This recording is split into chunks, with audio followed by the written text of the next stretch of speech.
Apa yang kau tengok tu? Kau tengok ni. Ha. Burung ni. Ha. Dia terbang style kan. Ya tu. Tapi kan aku pelik. Cuba kau tengok tu kapal terbang tu. Ha. Dia dah lah besar. Lepas tu dia berat sebab dia besi kan. Tapi dia boleh terbang tak? Tak pelik ke? Kau mesti nak tahu kan? Kau tahu. Sebenarnya tokoh terdahulu Ha. dah kaji dah pasal benda ni. Oh ya? Ya, contohnya tokoh Islam iaitu Ibnu Firnas. Oh. Dia sendiri terbang. Oh dia sendiri yang terbang? Ya. Oh hebat. Lepas tu, ada juga tokoh barat, adik-beradik. Orang panggil Raib Bersaudara. Oh. Jadi kalau tak tahu lebih lanjut, kita kena terbang sendiri. Baru itu pula terbang? Yes. Sambil tu aku akan terangkan macam mana Ibnu Firnas dan juga Raib Bersaudara jumpa pasal teori penerbangan ni. Oh. Okey. So Nak, jom. nak. Jom kita terbang. Terbang. Kadang bikin aku kesal. Tiba-tiba aku melayang menembus lapisan awan. Mari saya ceritakan tentang sejarah penerbangan. Sejarah penerbangan ini dicetuskan oleh ilmuwan Islam yang bernama Ibnu Abbas Al-Firnas atau lebih dikenali sebagai Ibnu Firnas, the first aviator. Beliau lahir pada tahun 810 Masihi di Izen Rein Onda di Andalusia yang kini dikenali sebagai Ronda di Spanyol. Sewaktu Ibnu Firnas mengaji di dalam surah Al-Mulk, terdapat suatu ayat yang menyatakan tidaklah mereka memperhatikan burung-burung yang mengembangkan dan mengatupkan sayapnya di atas mereka. Tidak ada yang menahannya di udara selain yang Maha Pengasih. Sungguh dia Maha melihat segala sesuatu. Bermula dari situ, beliau mendalami dan mempelajari bagaimana burung boleh terbang di udara. Pada abad ke-9, Ibnu Firnas telah cuba untuk mewujudkan impiannya untuk terbang seperti seekor burung dengan mencipta sepasang sayap dan kostum burung buatan. Beliau telah memilih tebing di Bukit Arus Jabal sebagai tempat melompat dan beliau berjaya terbang di udara selama 10 minit. Penemuan ini amat hebat kerana beliau bukan sahaja mampu terbang di udara, malah mampu mengendalikan sayapnya. Namun begitu, ciptaannya masih belum sempurna kerana beliau terlupa untuk menambahkan ekor sayap yang berguna untuk mengendalikan badannya dan berfungsi sebagai brek ketika mendarat.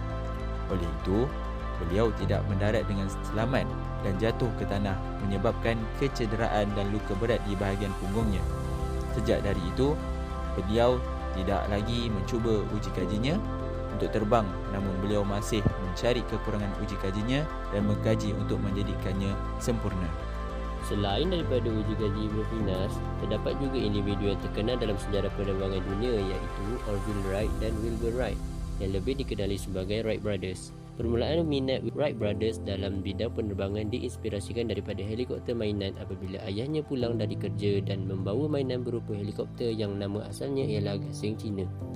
Di sini bermula kekaguman Wright Brothers melihat mainan itu dapat terbang dengan tinggi di langit. Wilbur dan Orville melanjutkan pendidikannya di universiti. Namun, Wilbur tidak menamatkan pengajian diplomanya selama 4 tahun, manakala Orville juga tidak menamatkan pengajiannya kerana beliau telah memulakan perniagaan percetakan pada tahun 1889. Orville bekerja sebagai penerbit akhbar mingguan Westside, sementara Wilbur pula bekerja sebagai jurusunting dalam syarikat yang sama. Pada tahun 1899, Wilbur mengirim sepucuk surat kepada Smithsonian Institution meminta maklumat tentang rancangan aeronautika dari Sir George Kelly, Chenoweth, Lilienthal, Leonardo da Vinci dan Langley. Selepas daripada itu, mereka mula membuat 3 pesawat terbang layang dengan bersayap kembar. Ketiga-tiga pesawat itu diuji di pantai Kitty Hawk, North Carolina. Pesawat yang ketiga telah diuji sebanyak 1000 kali dan ternyata pesawat tersebut berfungsi dengan baik. Kemudian, mereka mencipta enjin bermotor yang ringan. Mesin tersebut dipasang pada pesawat mereka yang keempat yang telah dinamakan sebagai Wright Flyer. Wright Brothers menerbangkan pesawat tersebut buat pertama kalinya dan mereka menyaksikan pesawat Wright Flyer dikemudikan oleh Orville terbang selama 12 saat. Kemudian, pesawat tersebut turun kembali setelah mencapai ketinggian 37 meter dari tanah. Penerbangan tersebut merupakan penerbangan pesawat yang pertama dalam sejarah. Meskipun mereka bukan orang pertama yang mencipta pesawat percubaan, namun mereka adalah orang yang pertama yang mampu mencipta pesawat yang boleh terbang dan dikendalikan manusia itu sendiri. Untuk konsep penerbangan yang ingin dicapai oleh kedua tokoh besar ini, iaitu Ibnu Firnas dan The Wright Brothers, mempunyai sedikit perbezaan. Untuk Ibnu Firnas, beliau percaya bahawa tidak mustahil untuk manusia terbang di langit. Penghasilan peranti terbang yang dicipta oleh Ibnu Firnas diharapkan supaya boleh menerbangkan beliau dari satu tempat ke tempat yang lain pada tahun 875 Masihi. Peranti terbang yang dicipta itu diperbuat daripada sutera dan bulu dari helang yang memerlukan tempat yang lebih tinggi untuk lepas landas. Beliau tidak pernah berhenti mengubah suai dan merancang semula reka bentuk struktur peranti terbang dari masa ke masa. Manakala untuk The Wright Brothers, mereka merupakan tokoh yang pertama dapat mencipta sebuah mesin terbang di dunia, mengharapkan ia dapat membawa manusia terbang ke langit. Setelah melalui analisis dan ujian, mereka mampu mencari jawapan kepada matlamat kawalan pesawat yang sekian lama kekal misteri. Sebagai penunggang basikal, Wright berfikir yang mesin terbang ini sama sahaja seperti basikal dan hanya perlu terbang dengan keseimbangan yang berterusan.